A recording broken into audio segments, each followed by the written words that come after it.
You are now entering PaleoRadio.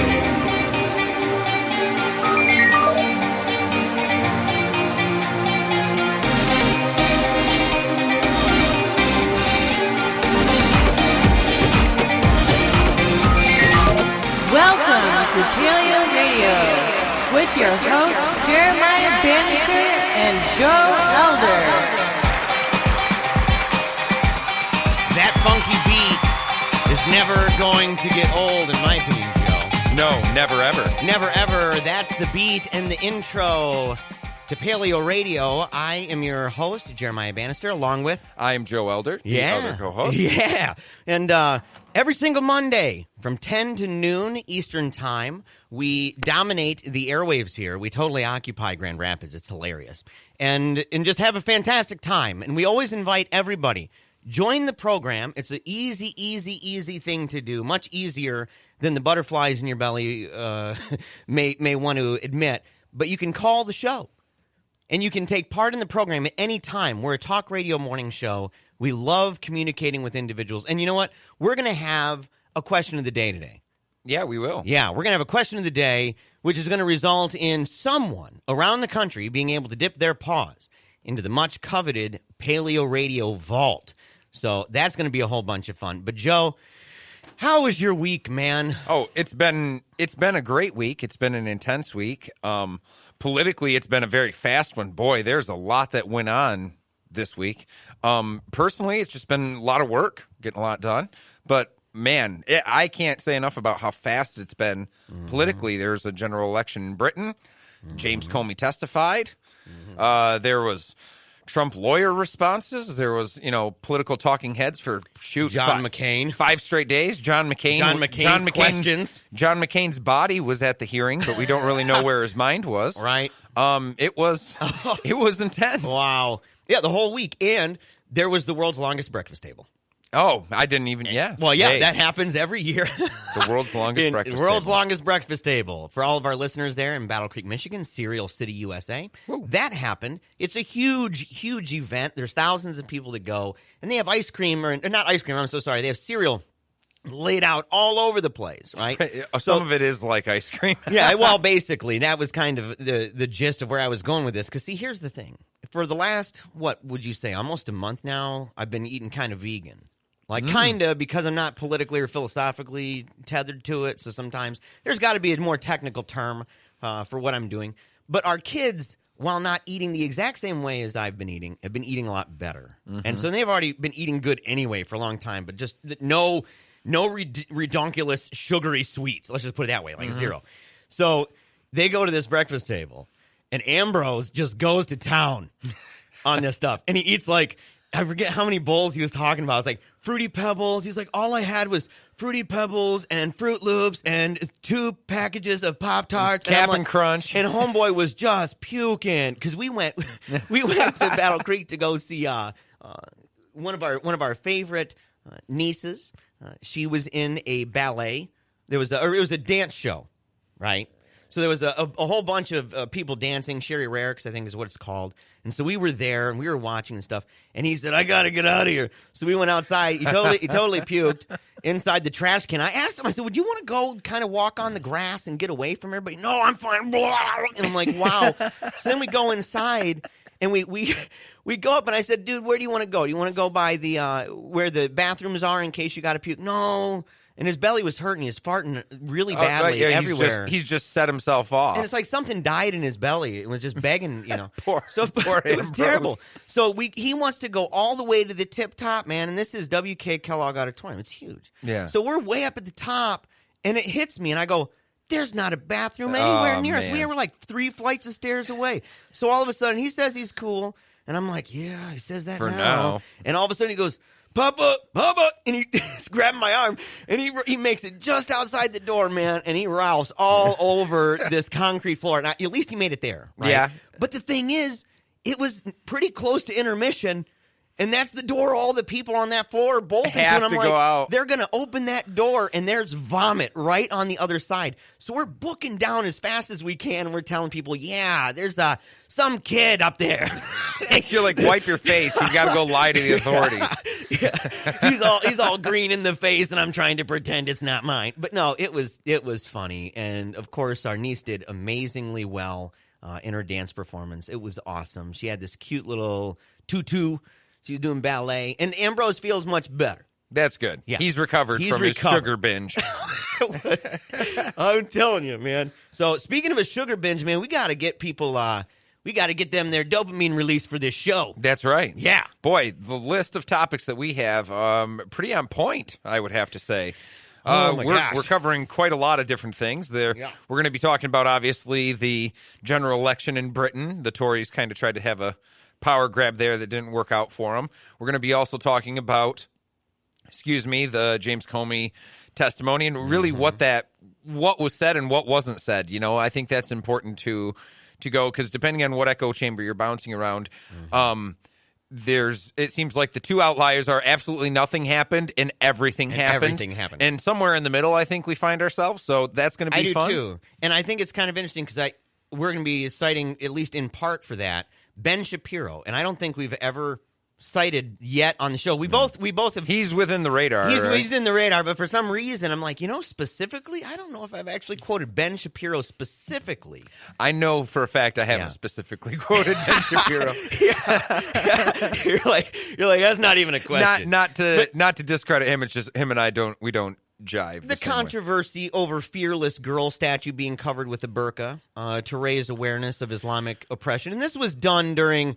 There's reasonable debate to be had over some of the march and the idea that we're under attack of Sharia law and stuff like that. Yes. If they wanted to oppose it internationally or globally and say we're just opposed to Sharia, if that was the case, that's people protest against the patriarchy. Yes. Abstract things or global things or whatever. But to say we, I think. I don't think it works all the way. We don't have Sharia courts popping up all over. If you were in England, we would have a different conversation. Yes. Going on. Majid actually got in some hot water recently for saying he believes they're under attack. Who is this? Majid. Oh, Majid Nawaz. Yeah, he said he believes that it's actually coordinated at this point. I actually was listening to a little bit of Majid Nawaz a while ago, talking about him having a debate with a Muslim woman on if it's acceptable to beat a woman after you've told her, a few times to do what you want, and she was saying essentially yes, because the person should have the woman by then should have obeyed. And it was just an insane conversation. But more to the point, I know that Majid Nawaz has taken some heat for that. I actually kind of took some heat for a joke I made about the anti-Sharia marches, and I had a nice long conversation. One with a good friend of ours, John Michael Jones. Oh, yeah. We did. I think there's an issue of electronic miscommunication there a little bit, too, because it's not like an active debate. But, yes, we are going to be talking about the burqa. We're going to be talking about Sharia law. We're going to be talking Bilderberg. The super secret part of that, which is it's weird when you got The Guardian, and they're like, people are lying through their teeth when they say, oh, no, this person wasn't there, this high-level political figure sitting in this car with a banker. This picture's just not real. There's pictures of it. Yes. You can go and look for yourself. And governments saying, oh, well, no, that's actually this person. Go and look up that person for yourself and say, is this that same person? Because the government over here, we have a lot in that story. Trust me, it's going to be fun. Oh, yeah. We know a lot about the Bilderberg. The craziness surrounding that. And the iceberg, Joe. Yes. There's, an iceberg that they think within the next 2 weeks, it's floating on the ice shelf of Antarctica. It's the size of Delaware, is going to break off and calve into the ocean. It will be the largest calving event ever recorded. Yes. And no justice, no peace. That's another big one. Yeah, because the, D.C. rally? Yeah, it was the D.C. rally was shut down for Pride. The Pride Parade was shut down by a group. No justice, no peace. No justice, no pride. That's what it is. No justice, no pride. Yes. So we're going to talk about that. How many amazing topics is that, Joe? And that's not even the tip of the iceberg. Literally, it's not. Yeah, there's quite a few. So many things. We're going to be bouncing around. If any of these topics interest you while we're on them, you can always call in 616-656-1680 to join the conversation. It will be a good time. Yeah, we've got quite a lot of diverse articles here. There's also one on, I just pulled it up. I'm kind of springing it on you, but it's interesting for a conversation, maybe 5-10 minutes, on a school that sent a message to girls about the way they dress and having respect for the male education and to not dress like a thought is what they wrote. But a really great conversation because I think that we can delve into just how wildly misogynistic the assumption is that a girl's yoga pants are going to affect Timmy's schoolwork in a way that makes, the girl not be able to wear yoga pants. It's kind of insane. So I think the lesson we'll have a good discussion on this because Sure. I support people wearing uniforms. Sure. I think it's a good work environment. I think kids go in there to be trained, and kids don't fully understand some of their emotions and feelings and hormones and everything. That's why they're there. They get trained and they talk about these things and they go home, talk about them further, that kind of thing. And I think it's an unnecessary thing for guys or for girls. I mean, it would look the same. They would be afforded the exact same rights to be able to wear pants and shorts and shirts the same with different color shirts if they want, but they all within GRPS does this, and I think it's a good idea. It'll be a fun conversation, but the school sent a letter. That's the thing. Yeah. The school sent a letter to the girls about talking about respecting male education by the way they dress. And to me, that sounds just utterly ridiculous. I would say send a letter home to parents saying that everyone's going to dress a certain way because we're going to respect everybody's educational environment. That's what I would say. I wouldn't make it a sex gender thing. I'd say, nope, y'all are doing it. And period. I would say, full stop. Yes, and I would say on an individual basis, if you have little grabby son, he needs more work on the sex talk than the kids that can do well in class when Cindy's wearing short shorts. And he'll get that when they teach him at school. So when they do that, and so I'd say until then, maybe Sally shouldn't wear the short shorts. Yeah. But we'll talk about that for sure. So anyway, so many topics to talk about. Beginning, what do you want to even start with, Joe? Oh shoot, we can start with the one we started with. We might as well. We got 3 minutes. We got some time. Yeah. So rather than moving on, seriously, go ahead and just leave that up. Okay, so this is it's an article about dress code. It's from Yahoo Style. It's entitled "Teen Boys Send Message to Distracting Female Students Instead of Dressing Like a Thought. Value the Male Education." Yeah. And it says, this is a letter from boys, by the way, not. The original letter is not from the school. No, it's from the boys. Right. It's from the boys writing to the girls, which actually I think is even worse in a way because it was tacitly approved. A high school recently shared a note warning female students that dressing provocatively can lead to, quote, distracting work environments, and people aren't happy about it. And this is verbatim what it said on the letter. It said, quote, "When you wear little to no clothing and dress provocatively because it's, quote, too hot out or because you think it's attractive, you're putting boys at risk of having a distracting work environment and saying your clothing is more important than their education." And then it has this underline. "Instead of dressing like a thought, value the male education and dress conservatively." So, I mean, basically the boys are saying that the reason why they're not doing well in school or the reason why they're having problems in school is because of the way the girls are dressing. And my opinion on this truly is that this is the beginning of the next step of, and I can see the direct correlation right here between the responsibility of men achievement and women's dress, that if there's a sexual assault that takes place when these kids have been taught through high school that the girls' clothing can affect their education, it's a natural question to ask what a girl was wearing when she was sexually assaulted. There's no question that it affects their education, though. There's just no question because we just admitted a minute ago that we have to actually talk to little Johnny about it. We have to educate him. Yeah. So, I mean, we can't. So, yes, so he needs to be educated, but the girls don't need to wear less. You don't say women your clothing dictates men's behavior. Crap. I don't know if that may be what they're saying. That wouldn't be my point. Because I would still contend that it would be distracting for anybody. I think that's why that's why there's an argument, and that's why there's a tradition, in fact, of schools, and even schools that are quite successful, schools that were real rough and had a lot of problems in their societal structure with fighting and groups and cliques and clubs. You still have that with this, but I would say not as much. Mm-hmm. And part of it is because there is no consideration anymore. How would it not affect somebody's education if they're trying to dress up to go to school to turn on somebody? Like, Well, you're still going but- to have it if they want to go and Yes. impress somebody. You're still going to have that. Yes. That's an internal thing. The question you have to ask yourself is, do girls really dress to go to school to try to attract everybody? And does everyone have the right to say, yes, this woman's dress is to me directly. She's trying to affect my choices. Give us a call, 616-656-1680. We'll be back with more right after Love this. Paleo Radio? Join the club. Support our work by visiting patreon.com/Paleo Radio today.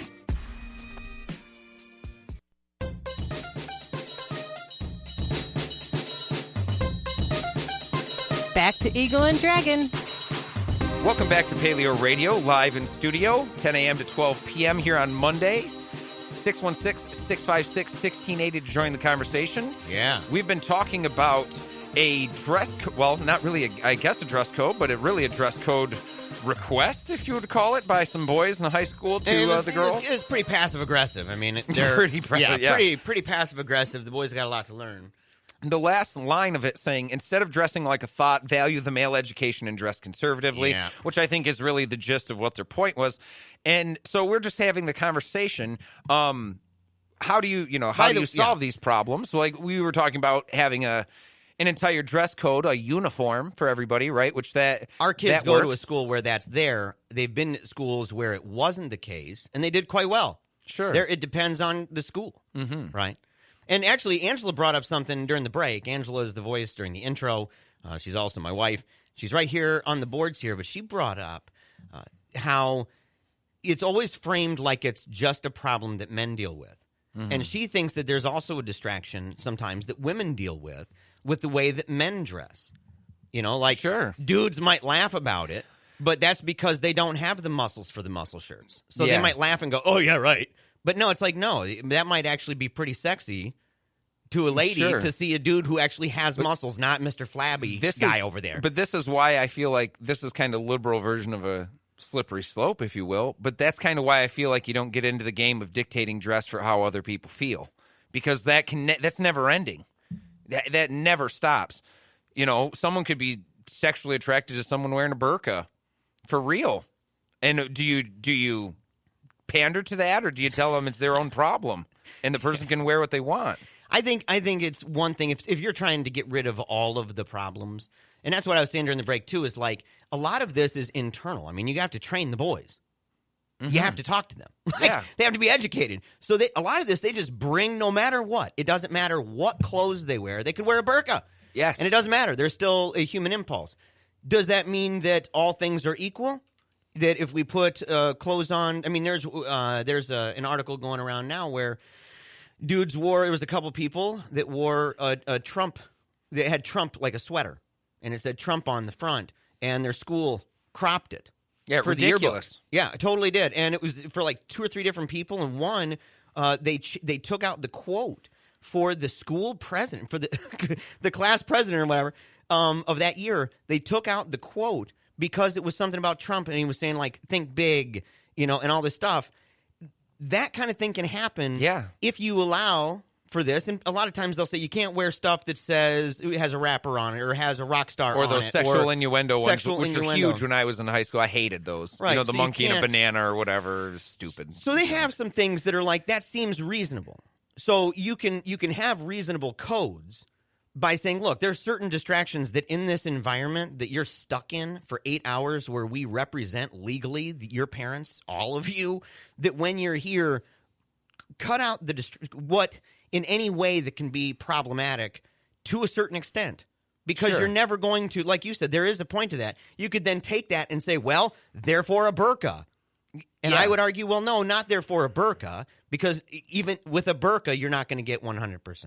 No, but I think that the burqa is the end game of the idea that women's dress affects how men behave in society. I mean, it's the extreme, it's an outliner, but it's the extreme version of that they're saying, women, your attractiveness can be so distracting to me going to work to make bread that you need to cover yourself head to toe. And I think this also plays into, and this is probably where we can go with this, is the burqa on the right, the little girl, the fearless girl. But that's kind of what my contention with this whole idea is it's a dangerous precedent to set early. That yes, you can have a dress code. The public school I went to had a dress code. Like girls had to put their fingertips to their side, and their shorts had to exceed the length of their fingertips. That was the dress code. And you can't wear shirts that promote sexuality or promote drugs and alcohol. Right? That was our dress code. Mm-hmm. I honestly think, in my case, and like you said, depends on the school, but in that case, it makes it so when I go out into public and I see girls in short shorts and stuff that I personally, and I know I'm not the only person, or I know that it's not a singular thought, but it causes you to say that women aren't sex toys ever. Doesn't matter if she's wearing short shorts. That's not your sex toy. She didn't wear those short shorts for you. She wore it because it's hot out. I agree with that. Yeah. I think you could teach that. Yeah, you have to teach it. You certainly have to teach it. I agree with that too. Yeah, you're dead right. Yeah, you have to. Yeah. It's a fact that boys and girls have a hormonal indifference or a hormonal attraction to each other at this age. You have to deal with the problem, right? Yeah, Angela's writing something. She's over here and she's tapping on it, and I'm like, you need to just hop in on this microphone. What number is that? Oh, that's 4. That's 4. We're gonna just pop this on. Angela, you're welcome. Oh yeah, let's see here. All right, Angela, hop up right up to that mic. Let's make sure we can hear you. What did you want to say? Yeah. Well, I was just going to say that I saw an article about the women's shorts now for like kids compared to like 90s where they're actually made it to your fingertips, but how it's really hard to find shorts like that. Yeah.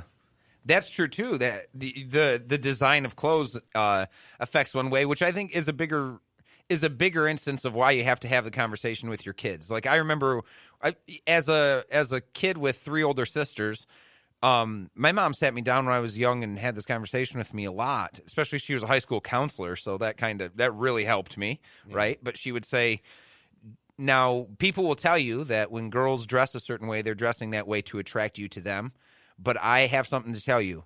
Women are dressing that way a lot more for themselves, for other women, and because of the temperature outside. All those are main reasons more than because she wanted to get you to talk to her. So you need to think about being a gentleman and being respectful all the time. And the way a woman looks is the way she's dressed should not be sending you signals of, hey, go grab, go touch. And I think that's an important thing that boys have to be taught that. Or else they do. Hey, that girl's dressed in a tube top at the bar. That means she must have done that for me. She wants to go home tonight. How the hell do you know that? If you have an opinion on this subject, we'd love to hear it. 616-656-1680. All love and hate is accepted here. Go ahead and bring it on. 616-656-1680. You're talking about the correlation. You're kind of tethering this in with that fearless girl statue. There's a video of this, and actually... I'm citing somebody, Cassandra Fairbanks, an interesting character, a controversial character over at bigleaguepolitics.com. I would consider her journalistic and doing journalistic work. She does the work of a journalist. She's written for numerous different places. But it's the first time I'd be quoting her here. On Saturday, people in nearly 30 cities gathered to march for human rights and against Sharia law. The nationwide day of protest was organized by Act for America, a grassroots organization that is the self-proclaimed NRA of national security. And I have to throw this in there. Ooh. It's when they say a self-proclaimed, and this is why journalistically I'd say, well, throw in other things too, not just what the group says of themselves. In the 9 years since, this is according to the Southern Poverty Law Center, which is labeled them a hate group, quote, in the 9 years since, ACT, which stands for American Congress for Truth, and its educational arm, Act for American Education, has grown into far and away the largest grassroots anti-Muslim group in the United States of America. Now, there's examples of this that they provide, and I would say out of all of those quotes that I saw, there were only a couple that were like, yeah, that's kind of pretty radical. Yeah. Like a lot of them I said, people can believe that. Like that's not, I wouldn't quite categorize that as hate.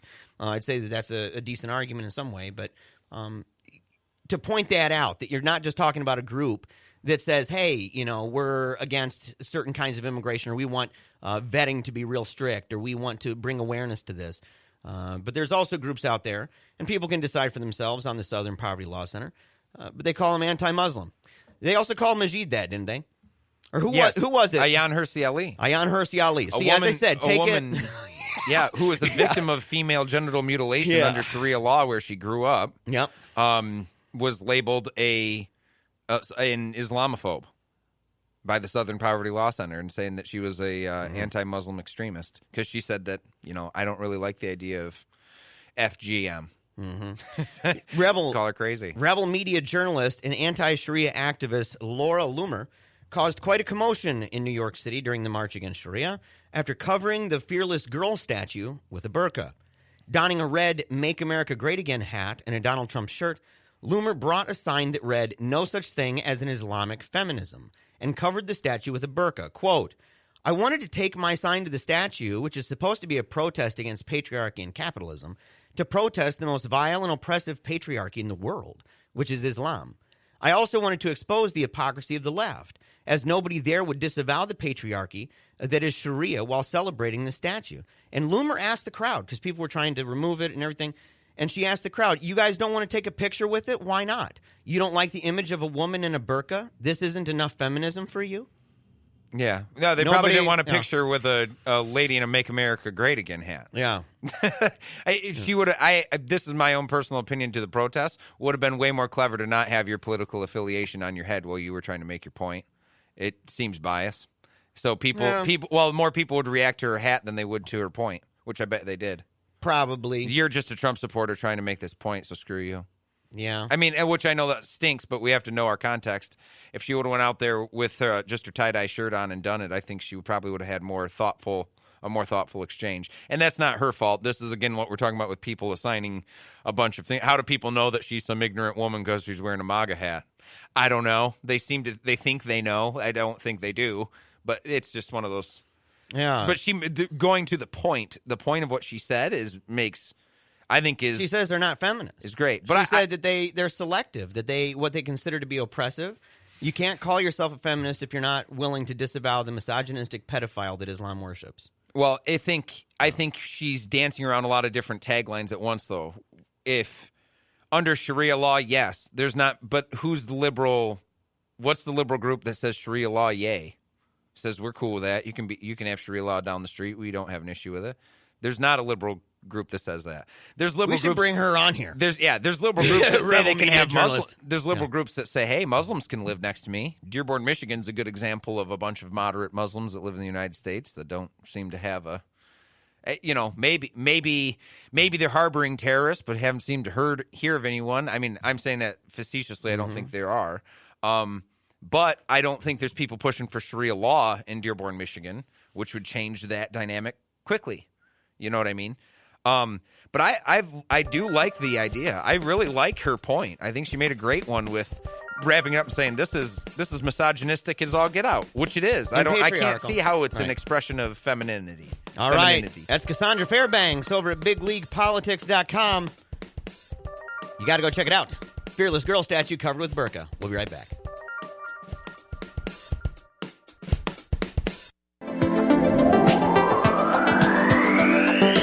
Flashpoints, hosted by Dennis J. Bernstein, is an award-winning frontline investigative news magazine focusing on human, civil, and workers' rights, issues of war and peace, global warming, racism and poverty, and other issues. Tune in 7 days a week from 1 to 2 a.m. to hear Flashpoints on Public Reality Radio.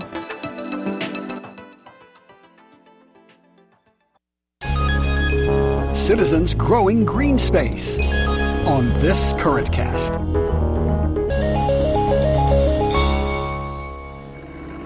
When the last big plot of open land in Parma, Ohio was slated for development, a group formed to save the 80 acres. But their effort didn't end there. It wasn't just going to be 80 acres. Let's create a park, a trail, a greenway system connecting some of the most densely populated suburbs of Cleveland. That's Derek Schaefer of the West Creek Conservancy. He says the organization continued adding parcels of land around the region to create a conglomeration of open space. and they made a special effort to protect land around streams and riparian areas. Today, the West Creek Reservation encompasses over 300 acres and is a gem in the emerald necklace of green space around Cleveland. Current Cast is produced in partnership with Cornell's Atkinson Center for a Sustainable Future. Learn more at currentcast.org. Tune in every Tuesday from 10 a.m. to noon to hear Cut to the Chase. This week, Jim, Dave, and Buck will have guest Steve Pestka, as well as Bill Wood from the West Michigan Environmental Action Council. You can also hear Cut to the Chase replays every Tuesday evening from 10 p.m. to midnight. Be sure to tune in at publicrealityradio.org. Cut to the Chase, only on WPRR, Tuesdays at 10 and 10.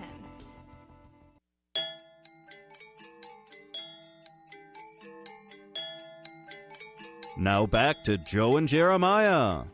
I'm totally going to have to charge my computer, Joe. Woo! I'm serious. It's driving me bonkers. You know what?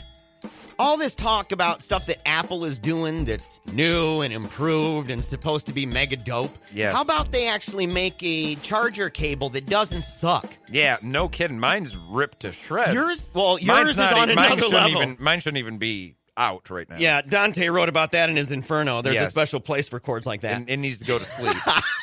I'm serious. Like, euthanize that bad boy. That's right. It's really, really bad. But I'm serious. I'm going to have to charge this. But we were, while we do that, we can introduce this next subject, because we're going to be talking about the Comey hearing. Yeah, we are. We're going to be talking about James Comey and his testimony against not only really Donald Trump, but just basically about his interactions with Donald Trump, which were pretty intense.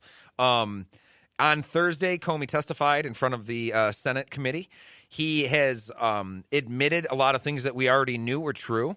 But what we want to talk about is we're going to talk about a little bit of what Comey actually said to what he didn't say. But we want to talk about another thing that was, I think, a bombshell in what he said that is getting kind of poo-pooed through the echo chamber, which is that Comey also admitted Loretta Lynch told him to downplay his investigation on Hillary Clinton, as well as saying that Donald Trump told him to lay off the investigation of Michael Flynn. Yeah, because of the thing. It's because of the thing. The thing. Yeah, the thing is the language for the quid pro quo that people are looking at and saying, how can this be read? Yes. Yeah, well, and that's right. And in the same way, yes, in the same way that Donna Brazile asking him to downplay it from an investigation to a matter. Loretta Lynch. Loretta Lynch, I'm sorry. But in my mind, Donna Brazile was the one that was giving her answers for questions. So there's multiple things going on over there. Exactly right. Yep. But Loretta Lynch playing that out, I think that's serious. I think in both cases is an example of little o, little j obstruction of justice. All right. We're going to go to Chad calling from GR. Welcome to PaleoRadio. You're listening to 95.3. Thank you for calling. Your guys' conversation about Sharia law.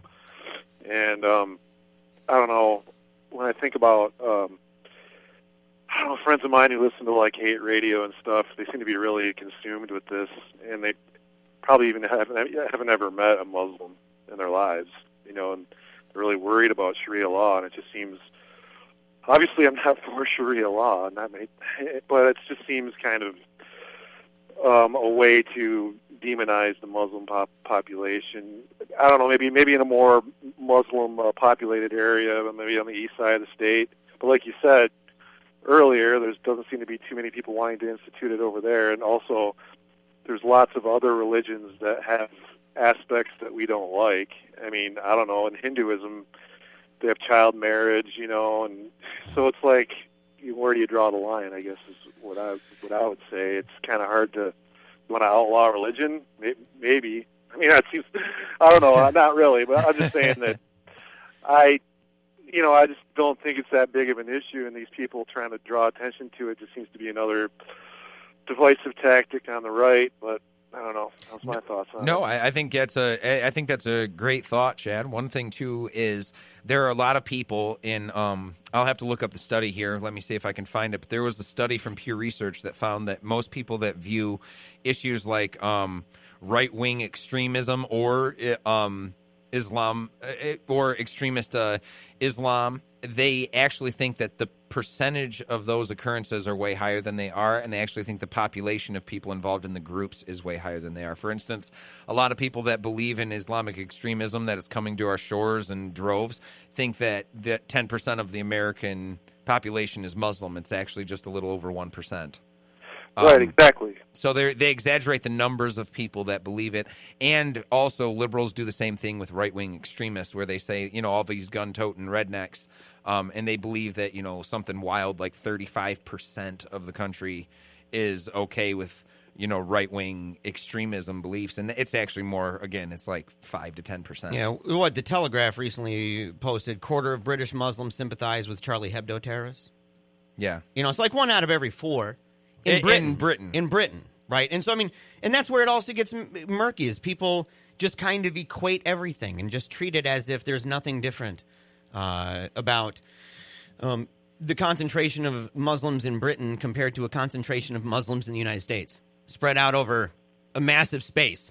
Yes. Right, and how that plays itself out in systems where demographics matter. And our governance. We have a constitution that separates the church and the state, and we have groups like the ACLU that can get churches off of public land, let alone having a group that tries to instill theocratic law. They're not going to get very far legally. So they'd have to do it by force through our unless they're evangelical Christians. Sure. Yes, but evangelical in a lot of cases they're trying to break that wall down. They are, but how great of a job do you think they've done? Truly, you can't. Pretty good. If a teacher pulls a Bible out in math class and says, "This is the way, the truth, and the light," that chick is gone, man. They're not in a public school. They're trying. They are trying, but I get what you're saying, Chad. I totally agree that there are people putting an effort forward, but I do think in this case, at least, we have some pretty strong institutions that keep that at bay. But there's no doubt an attempt. Everybody wants to make it a theocracy, it seems. Well, I think we got too many faith-based organizations that get federal funds. Fair enough.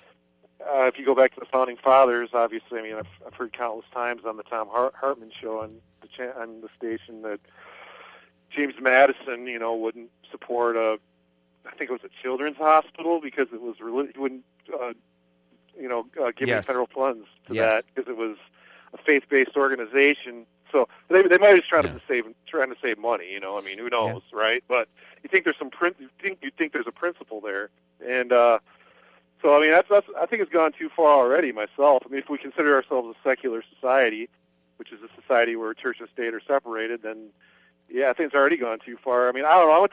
I don't know. I think I heard Jeremiah talk along these lines before, but. My dad was a professor at Calvin, and contractually he was obliged to send me to Christian schools my whole life. And I was in the CRC my whole life. And if you grow up out of that environment, you want Christians out of it. At least I do. Either you fit in and you work and you think the DeVosses and Van Andels are really kick ass, which they might be. I don't know, but or you don't, and you think it's all just crap. That's what I think of it. So. I think that's a great point, Chad. And yes, thank you. man, and an observant listener. Look at it. Of course you are. Listening and hearing that the hint that I've been to Christian school almost all of my life. In fact, I started in 4th grade, went to one Christian school. It was a Christian reform school. I went there until 8th, so 4th through 8th. Then I went to a Christian school from 9th through 12th. That was called Family Altar. And then I went to a number of Christian colleges and seminaries after that, or two Christian colleges and a seminary. That's a better way of putting it.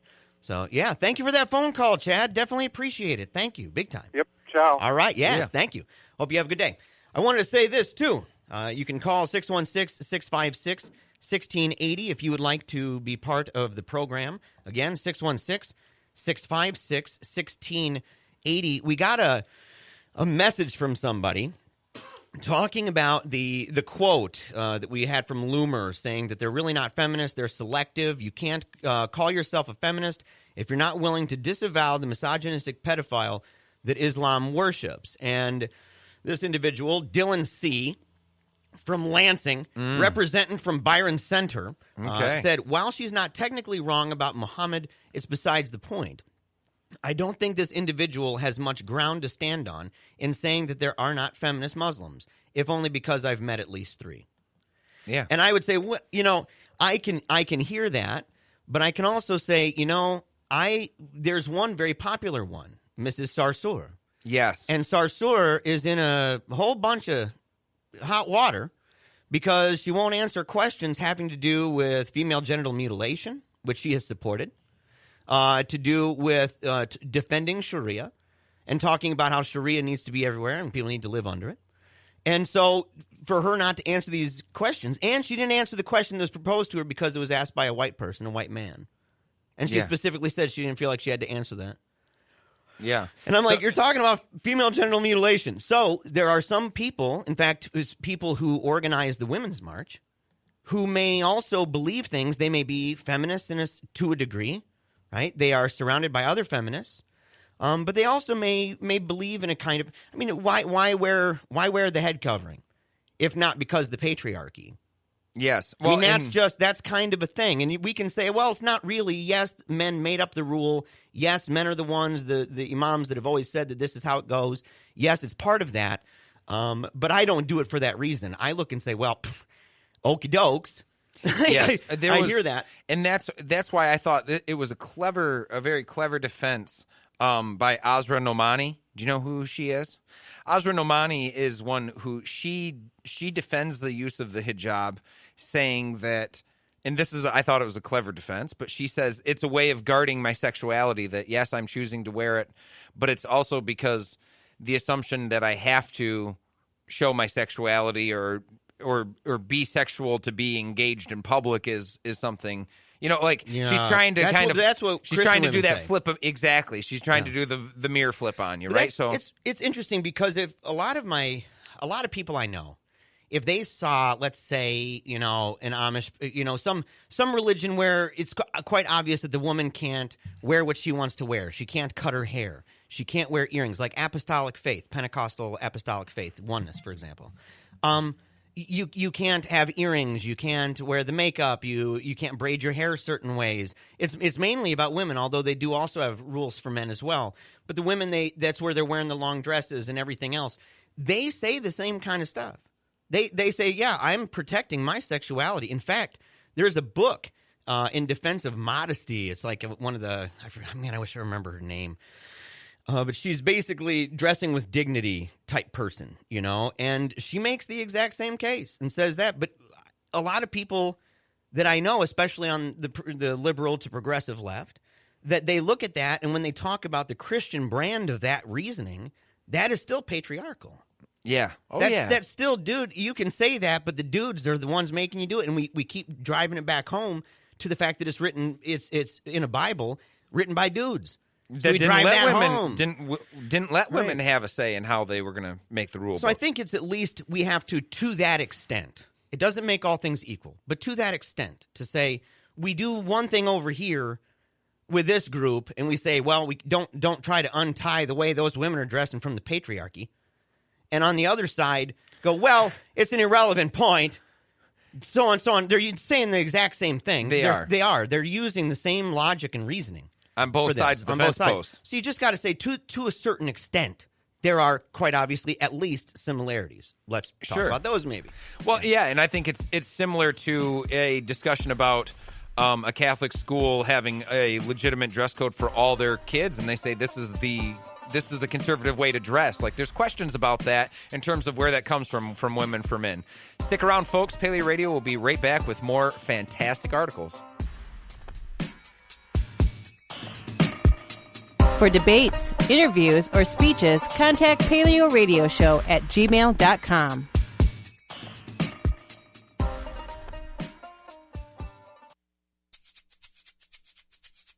You love to hate 'em, you hate to love 'em. You just can't get enough of 'em, you sick freaks. Do it. PaleoRadio's on the air. All righty. Quick announcement.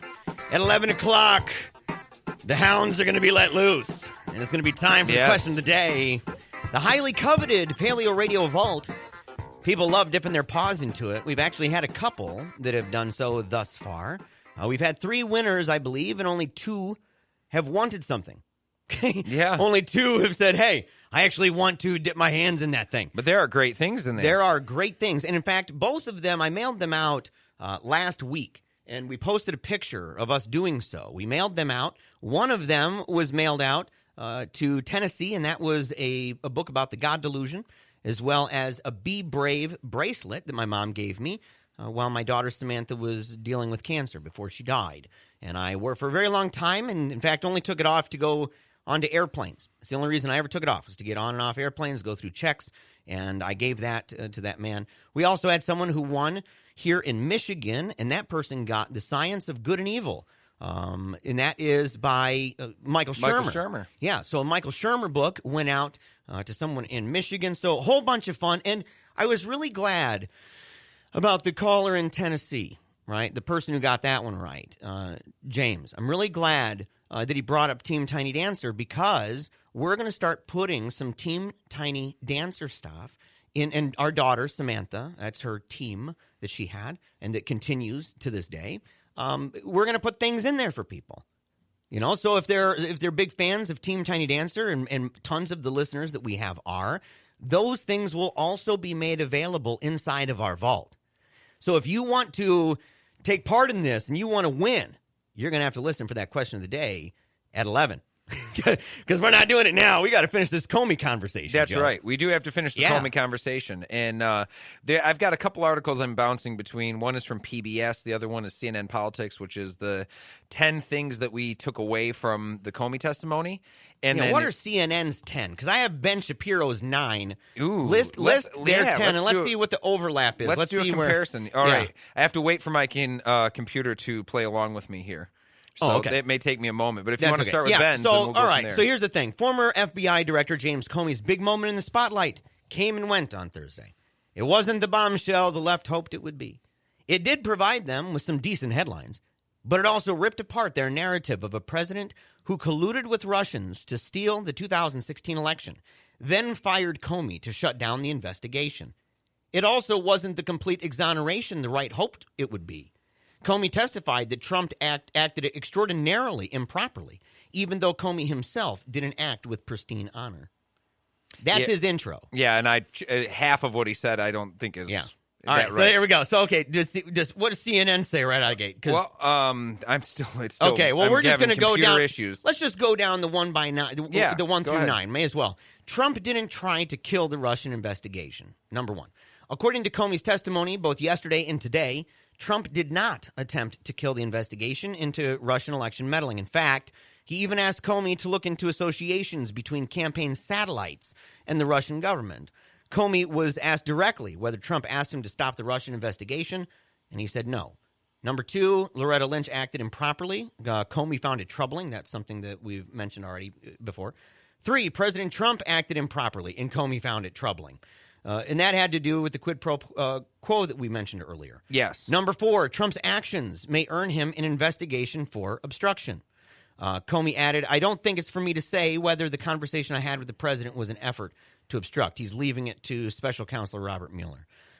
Number 5, Trump probably fired Comey out of personal, is it pique, P-I-Q-U-E? Yeah, pique. Pique. The story seems to be that Trump wanted Comey to publicly clear him. A not unreasonable request, given that Comey was privately telling him he wasn't under investigation.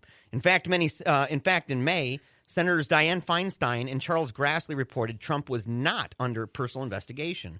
But Comey refused to say so publicly, explaining that if Trump later fell under investigation, he'd have to announce it, which they... That's why he said he didn't tell him, but Trump right now is under investigation. He announced that a month ago. That Comey had a Senate hearing where he announced that they are investigating Donald Trump, not just Michael Flynn.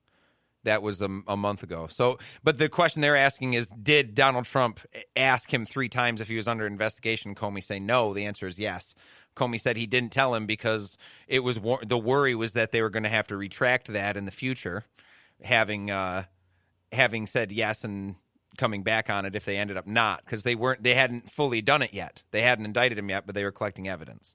I'd have to go back and look at that. That'd be an interesting one. Number 6, Comey thinks Trump is a liar who defamed him in the FBI and challenged his credibility over the tapes. They're challenging his credibility over some memos. 7, there's some information about Attorney General Sessions' contact With the Russians, we still don't know. Comey said, we also are aware of facts that I can't discuss in an open setting that would make his continued engagement in a Russia-related investigation problematic. Okay. Yeah. Comey leaked his memos to prompt the naming of a special counsel. This is pretty amazing. Comey stated that he leaked the news of his contemporaneous notes after reading President Trump's tweets stating that there could be tapes of the meeting between the two of them. It's worth noting here. And by the way, he said Lordy. I hope there are tapes. Mm-hmm. I think anytime somebody says Lordy, I wonder about that. Anyway, it's worth noting because it's like gee whiz, gee willikers. I think that's James Comey, man. I think he's a Boy Scout. I wish he was. It's worth noting here that although Comey testified that he found Lynch's conduct regarding the Hillary investigation suspicious, his response wasn't to out Lynch or call for a special counsel, but instead clear Hillary himself. Mm-hmm. Because that's something he did. Which is why he did it himself. If someone would have asked him if they thought that was obstruction of justice, he probably would have said you had to open up a committee on it. I mean, this is the nature of how you ask a former FBI director questions matters. If someone would have said, do you think Loretta Lynch should have been fired for obstruction of justice on that, James Comey would have answered, I can't answer that, but I do think there could have been a special investigation on it. And that's the exact same answer he gave when they asked about Donald Trump, because he's moving playing it through. That game. He knows how to do it. Oh, he is. And in that's terms why of, I don't think he's so G Willikers. No, I think that's what makes him the most G Willikers is because he's got to play that game. They're investigating someone, and you're dealing with. If it turns out that Donald Trump didn't collude with Russia, because that's still an absolute thing, they could investigate him. Donald Trump didn't collude with Russia. That could really happen. If they do that, James Comey puts himself in a world of hurt if he starts making statements like, yes, he did. I'm sure he did. Or the evidence points to. He hasn't been indicted yet, so he can't say anything like that. So which is why the PBS article is an interesting one because it talks about what he didn't answer. But we'll go into CNN. Yeah, what didn't he answer? Because number 9, Comey didn't quit when he should have. Yeah. That's what he said. He said if Comey thought that Trump was continuously threatening his job, he should have gone public with it or quit. He certainly should have told the president that his conduct was inappropriate. He didn't. Yeah. That leaves him in a catch-22. He can't openly claim obstruction, but say he didn't feel obstructed enough to leave. Comey's defenders may claim that Comey's ouster represented the final act of obstruction by Trump, but it's not technically obstruction, as Alan Dershowitz has pointed out, and there's no evidence that any investigation has slowed or closed as a result of Comey's firing. That's right. In fact, it's actually gone more. But I think Mueller's. Yeah. I think the question is a Republican asked the public one time, and he said it out loud, and it just sounded hilarious. He's like, if a guy's trying to stop an investigation on him and he's the president, why would he fire the guy investigating him? It's like that's exactly what someone who's trying to stop you would do. You'd fire the guy that's investigating him and put in the guy that he knows won't investigate him. But I don't think that's what Trump did. I don't think Trump had a choice on it, but.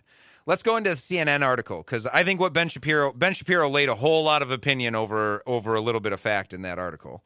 CNN said former FBI Director James Comey came in the Senate Intelligence Committee ready to unload. Comey talked to close to 3 hours answering a range of questions about the FBI Russia investigation and his private interactions with Donald Trump and his thinking about how he handled the email probe of Hillary Clinton.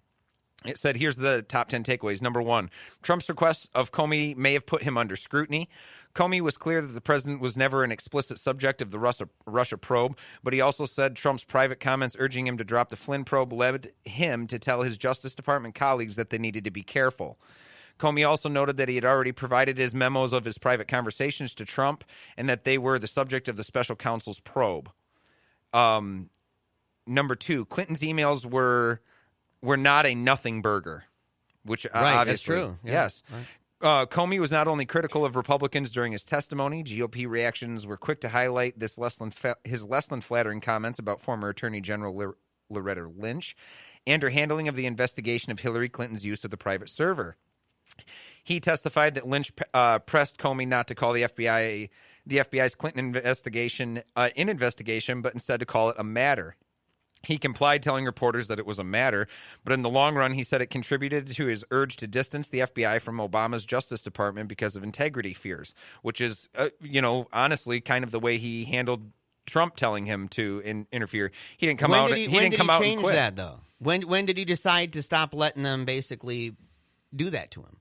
I think 10 days before the investigation, when he opened it up and said we're reopening the investigation on Hillary Clinton. 10 days before the election, when the Abedin emails came through again. I mean, I think that's a clear example of someone showing being nonpartisan. That 10 days before this election, the man that's in trouble for doing this to Trump is the man that is accused by the Democrats of causing their candidate the election. I mean, who seems the most... He's been hated all around. And this is just the eye test, but who seems the most legitimate of all these players and characters? Everyone has an accepted tilted bias, and we could say Comey's got one, but he's investigated both presidential candidates, and he's been quick to be concise about what he says, right? Number one thing, Lordy, I hope there's tapes. I think one thing that's important, because we only have a couple minutes, is James Comey explaining why he leaked, or 1 minute, why he leaked out. He explained why he leaked because of the memos or Trump talking about the tweets. But Comey also had been keeping those memos and avoiding having a public record or avoiding having them become classified because he said he was worried about Donald Trump lying about their meetings because he saw it going sour. I think that makes complete and utter sense for someone who's getting questioned about Michael Flynn investigations at the White House when he's kicking out everyone in the room. We'll be back right after this with our question of the day, so don't go anywhere. 616-656-1680 for another great hour of Paleo Radio.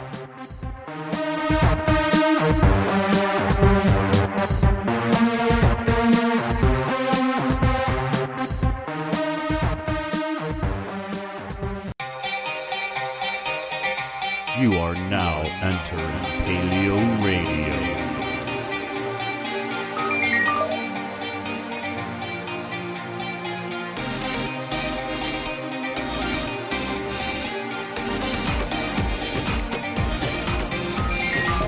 Welcome to PaleoRadio with your hosts Jeremiah-Bannister and Joe Elder. Tonight at 9 p.m. on ABC will be the beginning of the end of the Cavaliers for this year. I don't anticipate them pulling another 4-3 out of their rear end this time. It was pretty magical, LeBron, when you did it once. I don't think Curry and Clay are going to allow that to happen again. No. What is it? 2 out of the next 3 are in Golden State. The last ones in Golden State. Give me a break. Yeah, they've got home court advantage. Home court advantage. It's just, not looking too hot, I don't think, for the Cavs. And my son's bummed. My son, he likes LeBron, but he thinks the greatest player that may have ever lived is Kyle Korver. And I love that he loves Kyle Korver. Yeah. It just is, I can see so many similarities between the way Athen likes to play and Kyle Korver. He loves, and in fact, he just got his hair cut like Kyle Korver. Yes, of course. And yesterday, he learned for the first time, you should have seen his face, man. This is one of those joys of parenting that I wish more secular people got into, because it's just, they're not having a lot of babies. But with our kids, teaching the son how to brush his hair. I'm talking with not gel or mousse or anything like that, not yesterday or anything, no hairspray, but to use the creams and stuff that you get that are real nice, right? Different kinds of pastes that you can use in your hair to style it. So I taught him that. We looked at different brushes. There were different. We have like 3 of them at the house that he was using, and he was spiking it up and he was manipulating his hair, and he was so excited because he'd never done it before. You should have seen him when he's sitting there and he's trying to brush it in different directions to kind of get a feel for what he wants and how he likes it and stuff. Yeah. It was an awesome time, man. It was a real bonding moment. That's good. It's true, That's man. awesome. Bonding with my son over hair care. It's like the shaving time, right? There's always that big. Yeah. Oh, that's going to be a lot of fun. Yes, there is. I'll teach him that old cold shave. It's a straight raise. Yes, that's right. Yeah. Oh, yeah, the straight razor. I'm man, lying, all day. Joe. I'm lying. I don't know how to do that. Oh, I'll have to show you. You know how to use the straight razor? I do. We'll have to show you. All right, you're gonna have to show me, because that's doing the lather, the whole shebang. I've got the lather. I've got the whole brush, with the crazy bristles, the soap that gets all. Yeah, but I've never tried it really. I've never just said, hey, I'm just gonna try this straight razor. So, dude, we're gonna have to definitely work together. I'll practice on your neck. Joe. Yes. Oh yeah, you can practice on I'll my practice neck. on your neck. Yep. There you go. All right, man. That's right. Hey, question of the day. Yes. Question of the day. Question of the day. I have a couple of them. There's a couple of them to choose from, but I think I have the one I want. The biggest one is, what is the name given to a female swan? For instance, for cows, you have you have a heifer, the steers, the different names are different. That's actually not correct, but I'm saying it in the sense of assigning them. Or for like bears, you have a boar and a sow, right? For the male and the female. What is the female name for a swan? And don't use the Google machine. Don't Google it. If you have an encyclopedia, you can. I would say encyclopedias are fair game. You actually have. You got to dig. You got to dig. You got to dig a little bit. You have to maybe own one. You know, I don't know. Maybe that's a classist thing. No, you know, no. If you open a book, you still count. Yeah, I believe that's fair to say. If you open a book to find it, it counts. But don't use the Google machine. Yeah. So if you have to, run real quick to the public library.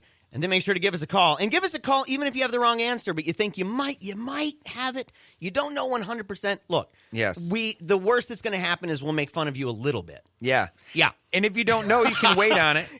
We'll wake up just a little. But if you wait on it, after this 15-minute break, we'll give another hint. We'll kind of play it out there. Because there is a way of giving a hint that'll get you a little closer, but not close enough. So what's the name of a female swan? If you have the answer, 616-656-1680. Again, 616-656-1680. Make sure to program that into your phone. Yes. Seriously, 616-656-1680. You have to do it. And give us a call to be part of that. As I said, I love that we have people who call in from all over the place and who reach out to us after the fact to dip into the vault and pick what they like. Because when we've referenced the vault here probably like 3 times today, what that is real simple. It's just a huge grab bag of awesome, amazing things ranging from books like Origin of Species, Cosmos by Sagan, what is it? Nature by Attenborough. Yes, we've got. Which I might steal that one myself out of the pile. We've got Immanuel Kant. We've got David Hume. We've got William Lane Craig. If you're into that kind of thing, we've got Greg Bonson. In a month, we'll have Gary Kasparov when I'm finished with that book. Yes, Gary Kasparov. So the chess master, right? And so the Grandmaster Supreme of chess. And so we have these amazing books and baseball cards, basketball cards, football cards. If you have a certain team or player that you like, ask us. If you win, say, look, I like this certain player. I'm not going to go Craig get their rookie Elo card. of the Cavaliers who got a jump shot over him by Michael Jordan in 1989. Right. I'm a big Craig Elo fan. Right. You might. A Scott Hastings fan. There you go. Scott Hastings from the Pistons, yes. man. I don't even know anything he really did. No, I'm a big Potapenko fan of the old center for the Boston Celtics. No, but it could be anybody. Right, You'd be amazed at the amount of cards that Jeremiah has. There was it was funny because when I was going through the cards and trying to figure out kind of prices, and I got real down about just how not expensive so many of these cards are. It's a fun thing. It's a hobbyist thing. But there's a guy, and I thought it was something Carter. Anyway, I went and I looked him up online just to see what the price would be. He's got this kind of cult following. He wasn't even very popular. His cards are worth nothing. But there's these websites, man, where people are like all about this one guy's cards. And you go and it's got all these bio. I said, wow. So look, if you're into certain players, I might have them, and we go in and we'll make sure that you get what you're looking for. The closest approximation that we got. So you have to go and check it out, 616-656-1680, if you know the answer to what do you call a female swan? What is the proper scientific name or designation? Yeah, the name for a female swan. The name for a female swan. Yes. And while we wait on that, we can talk about some sad news in the climate world, where a giant crack in the Antarctic ice is days or weeks from breaking off of a colossal iceberg. This is an article from Science Alert. It's by Dave Mosier, officially from the Business Insider, I should say. And it says, an Antarctic ice shelf that has existed for thousands of years is about to shed a 1,000-foot thick, 300-meter block of ice that's roughly the size of Delaware. New satellite images show an enormous crack or rift in the Larsen C ice shelf that has suddenly forked and accelerated toward the Southern Ocean. Scientists can't say exactly when the rift will snap off of the block, which makes up about 10% of the Larsen C's total area. 10% of this ice shelf is about to fall off into the ocean here within days or weeks, they assume, which is insane and sad. It says That's huge, too. Yes, and it says, however, Dan McGrath, a scientist with the U.S. Geological Survey, says it won't be long. Quote, I would expect it to occur quite rapidly within days or weeks, McGrath, who researches the Larsen Sea, told Reuters on Thursday. Adrian Luckman and Martin O'Leary, both scientists with Swansea University in the UK, say the crack grew 11 miles from May 25th to the 31st. So in 6 days, it grew 11 miles. And less than that, just 8 miles of ice is all that stands between the birth of an enormous iceberg. Wow. So, and to be clear, this is on an ice shelf. So a lot of Antarctica has land underneath of it. It's a landmass with ice on top of it, correct? But then there's also ice shelves that extend that are actually just so much ice packed out. It acts as though it's almost land on over top of the ocean, and that's where this huge portion is going to fall off. And according to climate change models, the first things to go are going to be the ice shelves and then eventually the glaciers that are on the land themselves. And this seems to be heading in the exact same direction they said it was going to be going in. That's that whole thing about predictive power. That's a thing. It is. It is. It kind of goes to substantiate models if you can actually make predictions in that way. And you're seeing the evidence for yourself. Right here, it says such an event could quickly raise sea levels by several inches. Yeah. You know, what is the city, man? Historical town.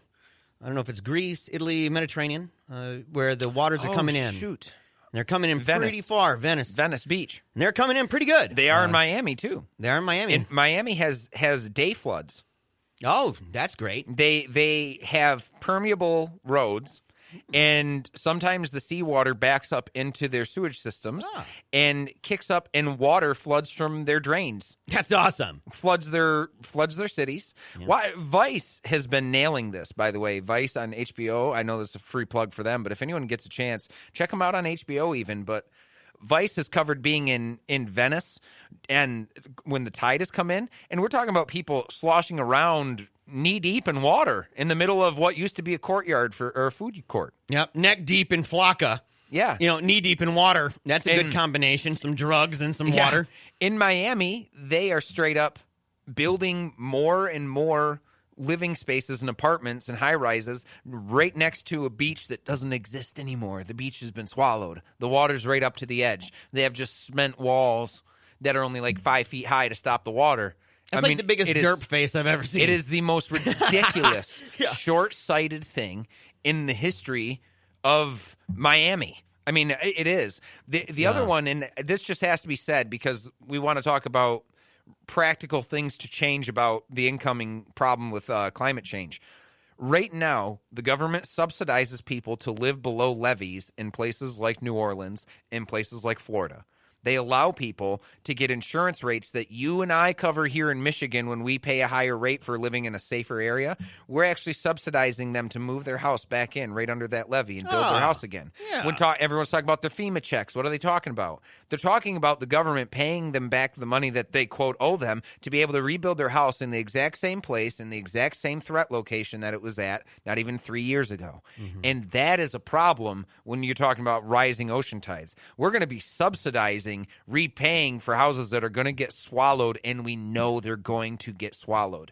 That's a problem. It's a big reason why when we estimate the total damages, they're in the hundreds of billions of dollars, because we're talking about handing out insurance checks to people that were subsidized by the government to live there, not so much by their own pocket or their own high insurance rate. And that's a serious thing. I understand the reason why we do it, but we have to think, let's not be so short-sighted. We know that if the regulations are not changed, we're going to be facing this in 50 to 60 years. Let's quit subsidizing houses right below the levees. I mean, we just need to stop. The water's coming. Yeah, this is not a good place to build a home. No. I mean, it's kind of a joke. It's like, I got some land to sell you next to a levee. That was, it's kind of like, I got some oceanfront property in Utah. It's one of these ridiculous things. I guess that is ridiculous in a different way. One is an actual threat. The other is just phony baloney nonsense. Yes. It's just totally not real. Yeah. And going back into this article, and this is where it matters, when they're talking about a rapid event that happens where, hundreds of thousands of years the ice is formed and then it breaks. It says that in January 1st of May 2017 is when they first noticed the fork in two directions. So in 5 months, this whole ice sheet is going to fall into the ocean in less than half of a year. That's dangerous, folks. Stick around. We'll be right back. Love Paleo Radio? Join the club. Support our work by visiting patreon.com/Paleo Radio today.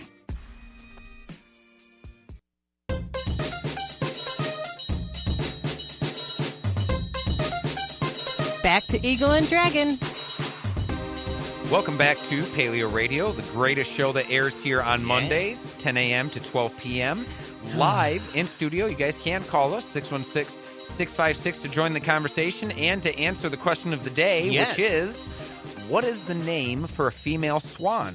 Yeah. And also another little side hint, it is the same as an instrument that you write with. So, yeah, that's a big one. Because if I was listening, I'd say, dude, I got a 50-50 chance at this. Yeah, we're really narrowing it down for you, laying it on thick. So I would have a 50-50 chance of getting a Raleigh Fingers card, That's or a right. Bill Lambier card, or a Max or Spawn comic book, X-Men, go. all the goodies. Yes. You got to give us a call. If you think you know the answer, it's the same name as a writing utensil. That is the hint. A big one. It's a big one. Kind of whittles it down.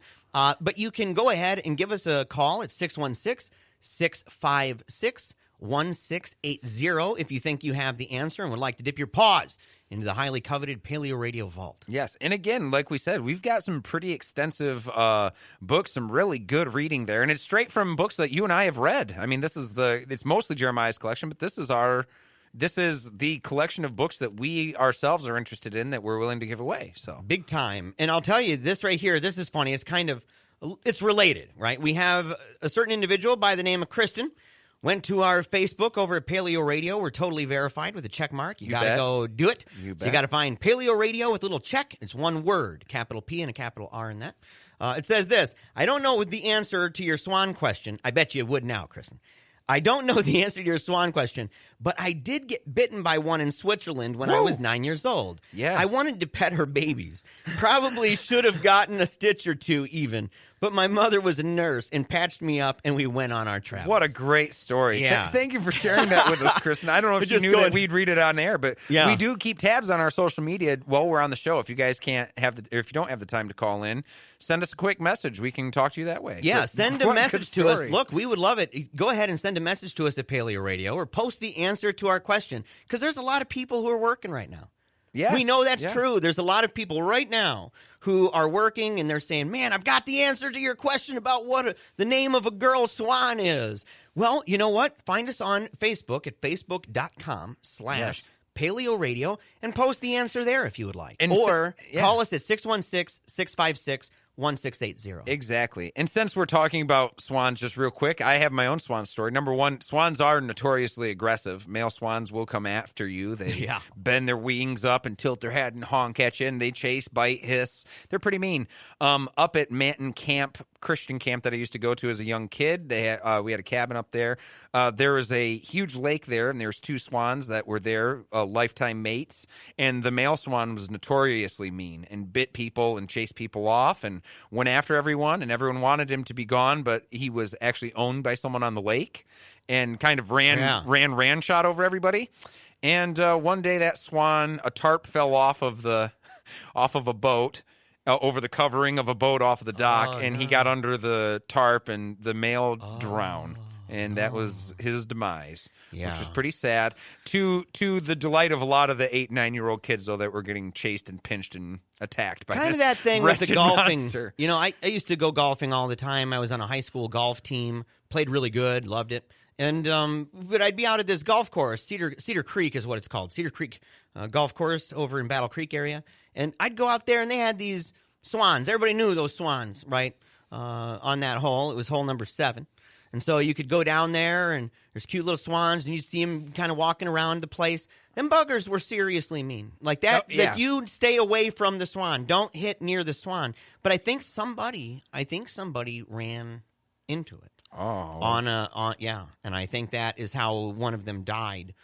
Was actually that somebody, and I don't know if it was carelessness. I don't know what it was. It would seem to almost have to be. Somewhat careless to be in a, or even maybe aiming at it, to hit one of those with a golf cart. I mean, you'd have to be aiming. Yeah, I mean, it's not like they're not gonna be flying out in front. Unless it's right over the hill. You come over a hill and maybe it's right there. But I have a feeling it was not a good situation. It was probably not a good situation. Yeah, probably not a good situation. Which that stinks. But I'll tell you, I never wanted to be near it. No. I never want to be near them buggers. Same thing with geese, though, man. Geese are not like you kind of like, oh, hey, I'm going to go up and touch one of them. Oh, no, don't they're do not that. Friendly. Yeah, no. No, they're not. And you know who else isn't friendly? The people at Bilderberg. Those folks aren't very friendly. They don't seem to want to let you know even where they're at. Yeah, they're pretty secretive about this stuff. What was it, man? The last press conference or last anything that they did to the press was like in the 80s or something like that? Yeah. It was a long time ago that they actually started kind of opening up. I don't know if it was that long ago. Yes, but the Guardian hasn't dropped their eyes on them, right? Well, I thought it was interesting. Charlie Skelton over there, Chantilly, Virginia. Yes, Chantilly. Chantilly, yeah. Pretty fancy. The article's entitled Bilderberg, the world's most secretive conference, is out of touch as ever. And it has a photo right at the top. It has Spanish Economy Minister Luis de Guindos. Forgive me. We're for doing saying that good, wrong. Joe. We're trying. You're all right, buddy. And a man at the World Bank claims is not its executive director, Fernando Jimenez Latour. Yeah, they're saying, "Oh no, that's not him." That's not him, but it's him. Totally 100% him. It's a very clear photo. We're talking about a photo from the perspective of you in real life would be from 3 feet away from their face. Through a window. I mean, like... Through a window. You can see them very clearly. It's them. Yes, it's them. And they're like, oh, no, it's actually this fella. No, why don't you go look for yourselves? You can check that out. We should share that link because it's honestly worth it. But this secretive group, say what you like about Bilderberg, they've got a sense of humor. The agenda for this year's secretive summit of the global elite is full of in-jokes. That's great, though. I do it, too. Yeah. They get big laughs straight off the bat by describing themselves as, quote, a diverse group of political leaders and experts. Yes. Like one of the most high-ranking groups of political leaders and experts you'll ever see. Says they're trumpeting the diversity of a conference where less than 25% of the participants are female, which would be a huge step forward if it were currently 1963. This writer's great. Yeah. As for the radical diversity... As for the racial diversity, there are more senior executives in Goldman Sachs at this year's Bilderberg than there are people of color. Perhaps by diverse, they mean some of the participants own hedge funds, whereas others own vast industrial conglomerates. Some are on the board of the HSBC, and others are on the board of BP. Some are lobbyists, others are being lobbied, that sort of thing. Very diverse crowd. Very Typically, diverse. when you think of diversity, and you go, look, what would be a good sample of diversity? This is what it would look like. Yes. Yeah. So hardly any people of color, and the only people of color are like princes. Yes.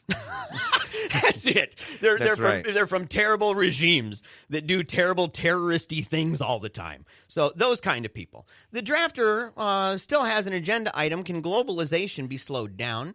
This is being debated by the heads of Google, AT&T, Bayer, Airbus, Ryanair, Fiat, Frankfurt Stock Exchange, not to mention AXA. Deutsche Bank. Yeah, I mean, you got Banco Santander. You got all these different groups. They don't really have much of an interest in slowing that thing down. Oh, of course not. No. Of course not. No. So, Bilderberg insider Eric Schmidt, who runs Google, once began a speech at Davos with the words, "I assume that everybody here agrees that globalization is wonderful." Sitting in the audience at Bilderberg are heads of 4 of the world's 10 largest financial service companies, AXA, Alliance, ING, and Banco Santander.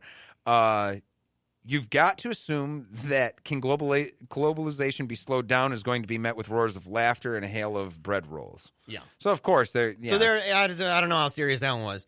Yeah. But my favorite joke by far from this year's agenda is this item. Quote, the war on information. Bilderberg is concerned about fake news. The world's most secretive conference, which is spending hundreds of thousands of dollars keeping the press away from its sacred discussions, which has spent decades lying and obfuscating about itself, wants to ensure the spread of truth? That's interesting. Yeah. Yes. That I think is the biggest point, too. I mean, Bilderberg is one of the most secretive groups, and a lot of people will say, it's a conspiracy theory, right? The Bilderberg Group, grand conspiracy theory. But I'm going straight from a George Carlin line here when I say that you don't need a conspiracy theory when you have people that have liked interests and like values getting together to talk about what's good for themselves. They already know inherently what's good for themselves, and they work on that together. You don't even need a conspiracy for such a thing. You need a Logan Act to prevent it, though. Yeah. This is the most debatable Logan Act thing I've ever seen. And I mean one this, of them. It's one of them, right? This is a situation where you're like, we have this thing called the Logan Act, and it's pretty specific about certain things. This is at least really shady, especially because we have such high prominent people there in our government, and then we have no records of this stuff. It's not being reported. The press isn't even allowed to go there. And this guy from The Guardian, I thought this is really interesting. He says, I've been detained. But many times before, I've been detained by armed police for trying to report on this conference. I've been bundled into police cars and yelled at to hand over my camera. I've been escorted out of my bedroom at 1 a.m. and made to stand under a police spotlight and on an Austrian mountainside. I've actually wrestled with a policeman in an Athens metro station, and they want to talk about a war on information. And I've watched the conspiracy videos. I've seen the Alex Jones stuff on Bilderberg. So I know at least of the security in the lockdown. And I can say I'm not going to speculate and theorize as to how, if they control it like puppets, we're all puppets. I'm not going to do that. I'm simply going to say it's an unfortunate thing that this is able to happen without very much light. That's all right. I'll say. It would be much better if people were actually able to report on it. They weren't so secretive about it. All of these things, light seems to be, scatter a lot of the wicked stuff. Like, it seems like when you flash a light on something, the cockroaches and the snakes, a lot of that kind of goes away. And so if you say, we don't want any light here, I kind of say, what kind of monsters do you have hiding in that shadow? I agree with that. And that's all I would say. I'm not going to speculate how far that goes. I'm just simply going to say what I've said. And well, I think you do. That's a very practical way of approaching it. Is you don't say what we don't know, right? It's kind of like someone who says, hey, that's a UFO. It must be an alien from billions of light years away who's come to investigate us and probe us or whatever. How do you know that if it's unidentified? But here's what we know about Bilderberg. We know that it's a bunch of people that are very, very affluent and highly influential. We know that there are people that are very wealthy, very well connected. They have extreme amounts of power. We know that it's a private, closed group. We know that it has armed guards that don't allow you very close to them. We know that they confiscate cameras and videotapes of you if you attempt to record people that are coming or going from the Bilderberg group. And they purposely put checkpoints away where you can't see where they actually have the meetings. So that's what we know. All that Right. that's all a fact. Those are facts. So go from there. Whatever's behind that fact wall, we would have to investigate to find out. But let's just say it suggests some dangerous stuff. Real quick, shout out Lauren, a listener in Virginia. Happy that we mentioned her hometown in that article. So definitely love you. Thank you for listening to the show. 616-656-1680. We'll be right back right after this break.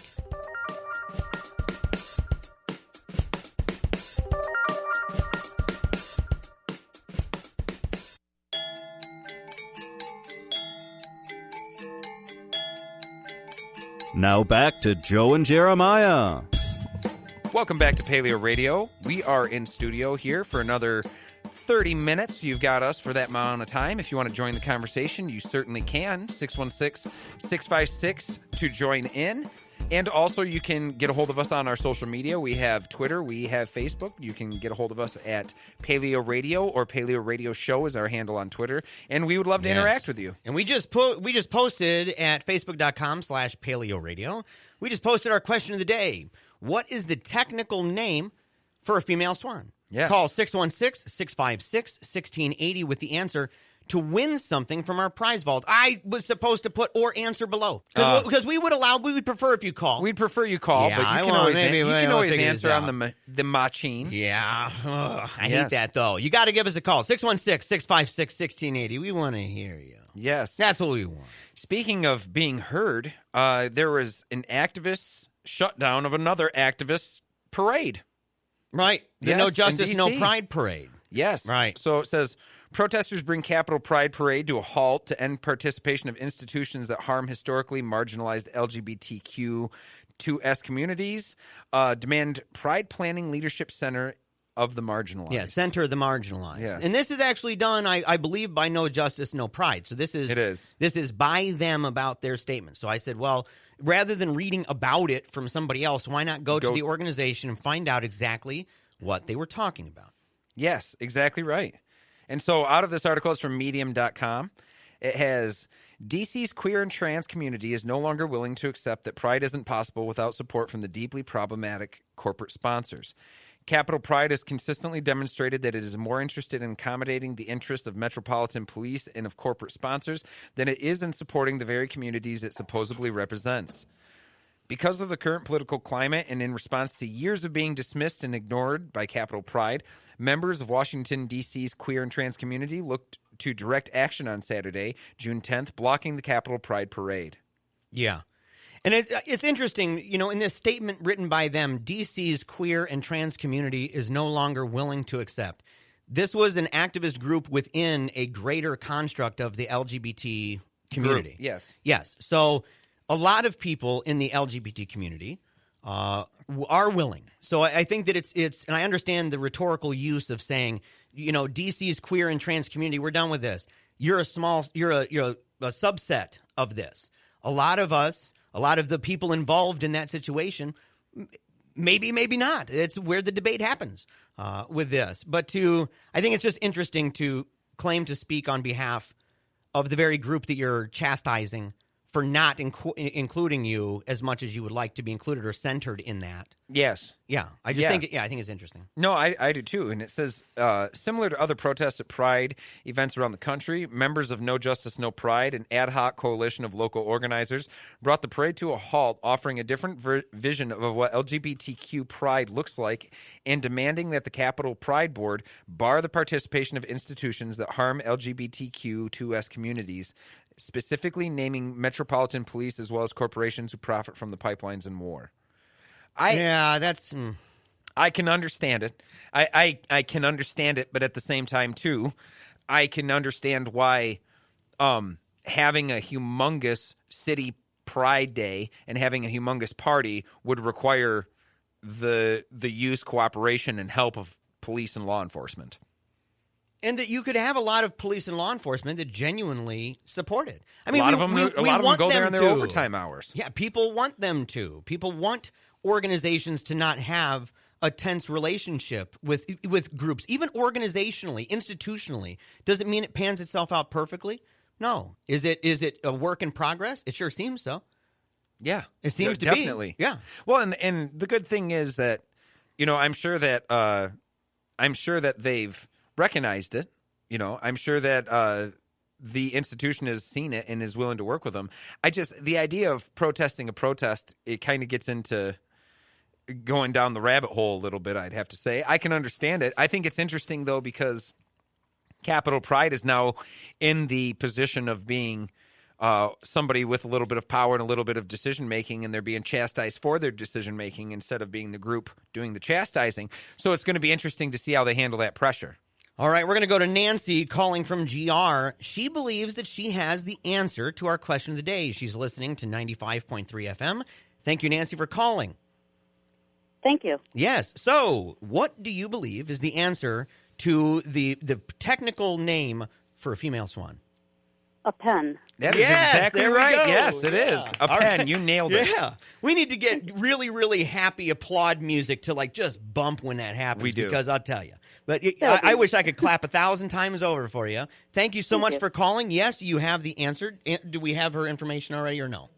Okay, we're going to put you on hold, okay, so that we can make sure to have your information, and we're going to send you images so that you're able to pick from our prize vault, and you can make your own selection. Again, like we tell people, if you see something, but you say, well, that's in the realm of something I like, but maybe do you have it? Feel free to ask us, okay? Okay, great. All right. Thank you so much, Thank you very Nancy. much. Yes. All right. Thank you. So, man, nailed it. Nailed it. Yeah, totally nailed it. So, Nancy from GR, huge, awesome winner of our answer of the question of the day. And the question of the day was, what do you call a female swan? Yeah. What's the technical name? A pen. It's a pen. And we gave a 50-50 hint. We did. We did. We did. We gave a 50-50. And a pencil doesn't sound right. Pencil, yeah. I can't imagine that, or calligraphy pen. Yes. Or something. Yes, exactly. Coal, charcoal. So back to this conversation we were right before the phone call there with the answer about this no justice, no pride. There was a quote A couple of them that were interesting. Jen Deerenwater, a participant with no justice, no pride, and a two-spirit member of the Cherokee Nation of Oklahoma. Quote, Capitol Pride's list of sponsors reads like a who's who of Native genocide. FBI, NSA, CIA, Wells Fargo, Lockheed Martin, Northrop Grumman, Federal Bureau of Prisons, etc. Amelia Tallarico said, quote, corporations that desecrate native land, manufacture weapons, and support private prisons, and law enforcement agencies that disproportionately harass, kill, and arrest queer and trans people of color cannot be considered LGBT allies unless you believe that blacks, Latinx, Muslim, and indigenous queer, trans, and two-spirit individuals aren't actually part of the LGBT community. So in other words, they're saying the only way that these groups, any law enforcement agency, any group that desecrates native land, the only way that they can actually be an ally is if they do not believe that Muslims are part of the LGBT community. That's the logic of this. That's, I don't a know. little cuckoo bird nonsense. I don't know with that. And to me, it also sounds like the issues that they're raising are issues that need marches in themselves. Outside of the, and I'm saying this like entirely, entirely admitting that I am a non-activist cis white man who my only connection to the LGBTQ community is people that I know, friends and family that I have that are gay. And that's a big connection to me. But at the same time, it seems like some of these are such large scale requests that they would almost prompt a march of their own. For instance, like Black Lives Matter. Imagine, I'm just saying it to put it into different context. Imagine Black Lives Matter being stopped on a march towards Washington, D.C. by a group of black people that are Muslim that want to speak about the injustice of Islamophobia and say that this whole march needs to stop. The march is about they don't have it, but the march is about Black Lives Matter, right? And yes, there are black people that are Muslim and their lives matter, and I understand that too. But the idea is that's such a huge topic that you can't march for everything at once. You know what I mean? You can't. Right. That also dilutes the message. So you have to have. I think it requires more organization by these groups to have more meetings and more marches. But that's my own opinion. And again, I could be way off base because I am certainly not an organizer. You're not an organizer for this one. And I don't know. I don't actually know how much of that even works, to be frank. But I'd be interested to hear people's opinions on this. And I know that. We talk about these issues and we try to really be fair about it and say, look, we can only talk about them to a certain extent and degree. I think we do a decent job, in fact, of checking ourselves a little bit. Joe, even though we kind of joke about that sometimes. We try to. At the same time, we realize that there are situations where these considerations need to be looked at. They need to be taken very seriously. And in and of themselves, they warrant, like you said, they warrant rallies and marches in their own right.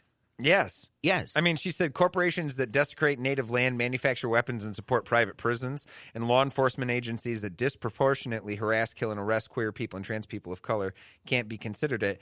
If she at the end said harass, kill, and arrest everybody, that could be a march in its own. Corporations desecrate native land, manufacture weapons, and support private prisons. That's and law enforcement agencies that disproportionately harass, kill, and arrest everyone or the nation illegally, right? That's a whole march in itself. Mm-hmm. So it's just to say, like you. What's up with the desecrate native lands thing? Corporations that desecrate native lands cannot be considered allies. Just taking that sentence and boiling it down to some points like that and saying corporations that desecrate native lands cannot be considered LGBT allies unless you do not recognize two-spirit gay people in the community.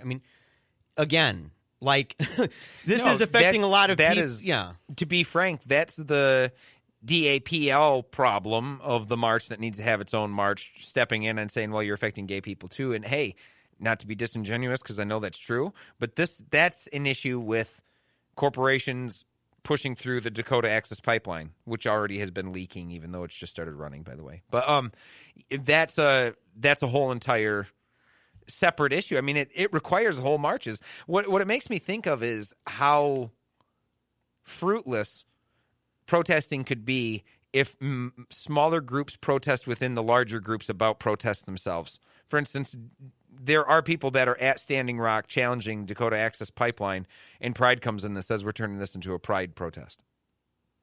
Yeah, that would just be... And says, we agree with you, we stand with you, but by the way, let's make this kind of a...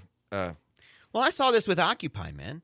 Like, Exactly Occupy had right. some really specific goals. They didn't have anything laid out in a 1, 2, 3 order, but it was it wasn't a big thing. The more and more people start coming in with their own issues, they're like, well, I believe we need to add this one to this, and I believe we need to add this one to this. And eventually, man, the intersectionality crowd came, and with Olympic zeal, they were able to put a bazillion different topics and special interests on everybody's agenda all the time. And it went in a bazillion directions where people felt like supposedly everybody's feeling connected to this, and yet we're all now feeling kind of disconnected. Watered it down to the point of obscurity. Yes. So thank you again to Nancy, the winner of today's question of the day. We do this every single Monday from 10 to noon. Absolutely love doing this program. Make sure to follow us throughout the week. We do tons of stuff. Very active on social media. You can find us at Paleo Radio Show on Twitter or at Paleo Radio on Facebook. And remember, look for that verified check mark or you got the wrong place. For debates, interviews, or speeches, contact Paleo Radio Show at gmail.com.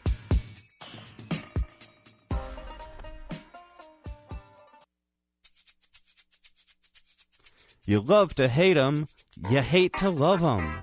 You just can't get enough of 'em, you sick freaks. Paleo Radio's on the air. I want to give a shout out to Ryan L. Won't say anything more than that, but Ryan L. asked, will you have more contests? Of course we will, Ryan. Yeah, of course. We always do. Every single week, you gotta listen to the show. You gotta call in. I thought about it. I said it might be fun because we only do this once a week, man. I mean, that's it. We do a lot of stuff on our own outside of here. But I was like, what if we did once a week? We had a question outside of this place. We could. That would say, "Hey, answer it on our social media." And if you've got the answer, well, guess what?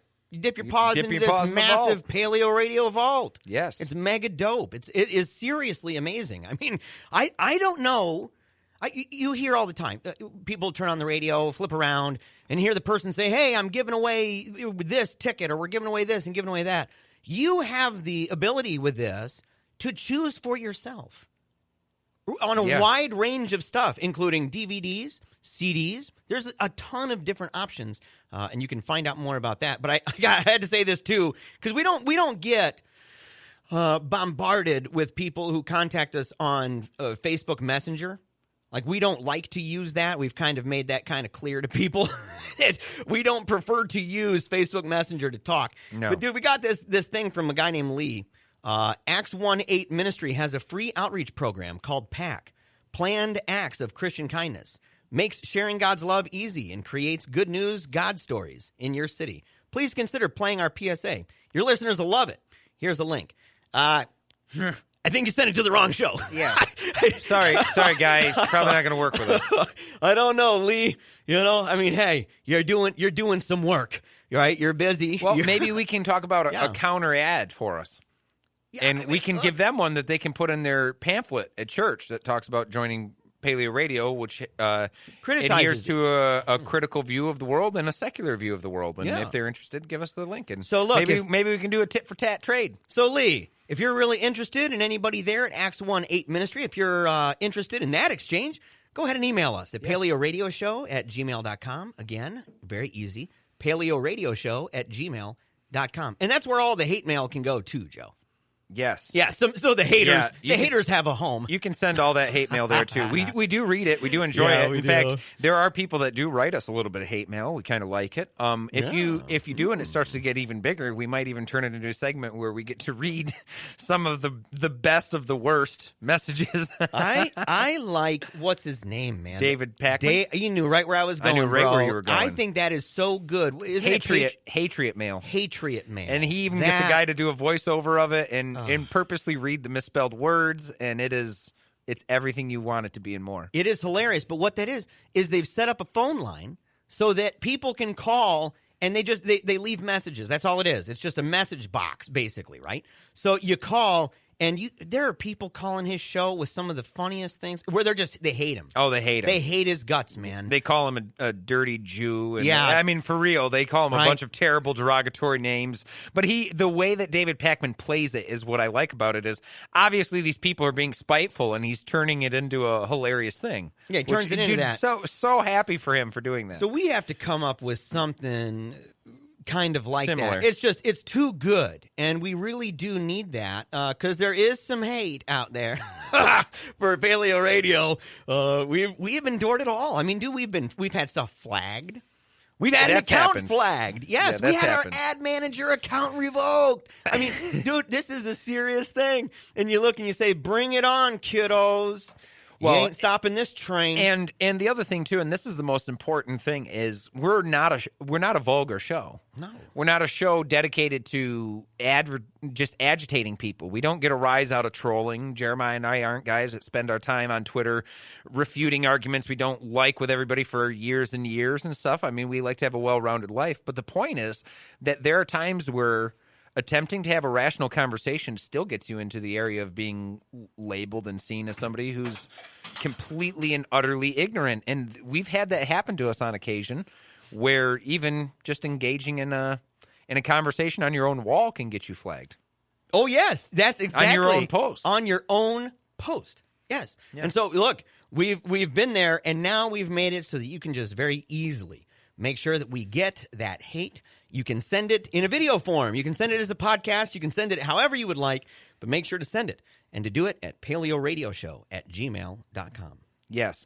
So I have a great article here. This is just a quick recap. We're going to spend a couple minutes on it. Then we're going to talk about Majid Nawaz talking about the insurgency in Britain of Islam, which he was talking about a complete jihadist insurgency, which is quite an interesting take. But very quickly, just wanted to recap the general election that took place in Britain last week. So an overall synopsis of the event was that Theresa May, looking at polling a few months back, saw with an attempt to go in. Let's start here.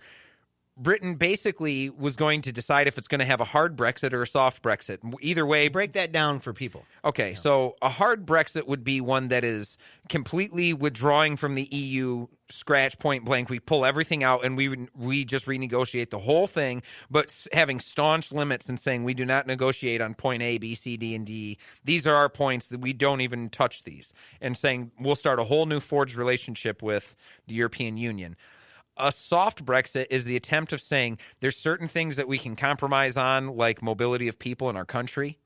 For instance, like the free travel thing. Yeah. Not saying entirely free travel, but hard Brexit people are saying there's nothing negotiable about free travel. There's nothing negotiable about the standard market. It all is just going to be dropped.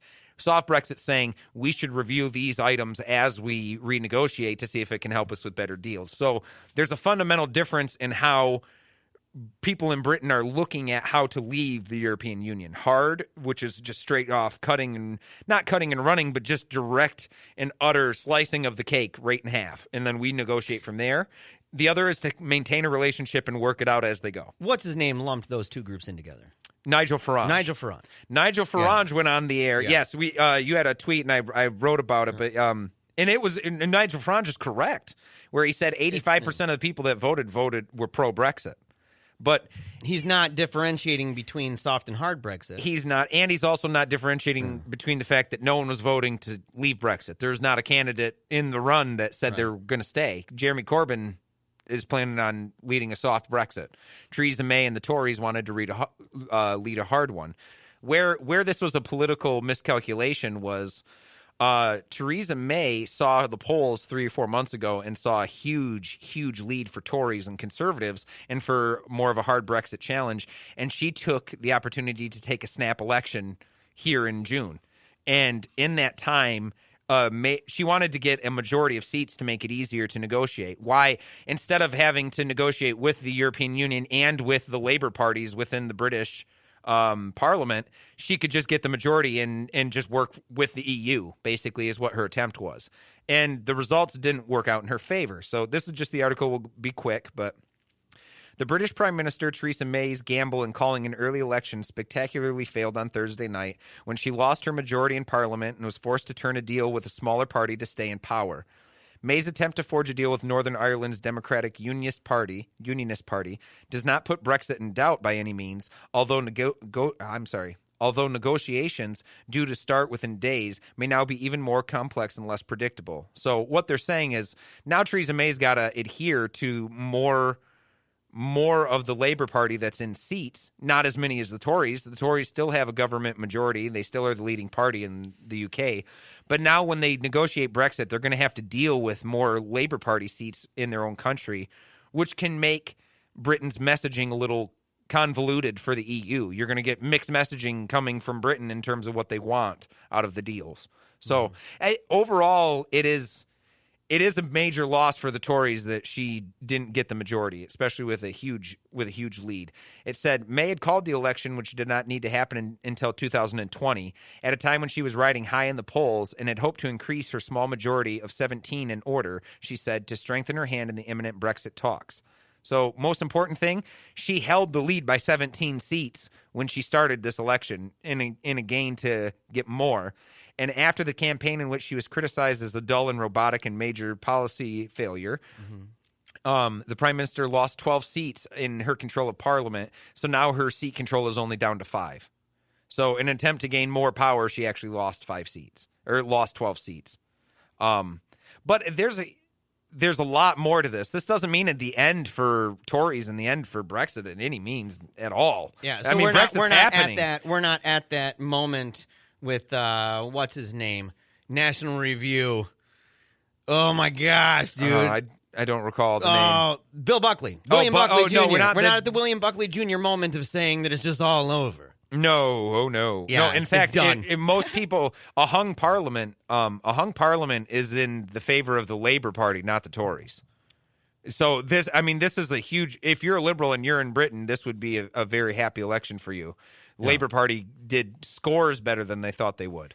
I wanted to say, too, before we run out of time, because we're coming up on the end of this, this piece here by Express.uk, former Islamic extremist warns Britain is, quote, in the midst of a jihadist insurgency. And this is Nawaz, told Fox News, quote, I think we have to come to terms with the fact that Europe, Britain, and the rest of Europe are in the midst of a full-blown jihadist insurgency. You were citing figures earlier that our security services are attempting to monitor around 20,000 suspected jihadists.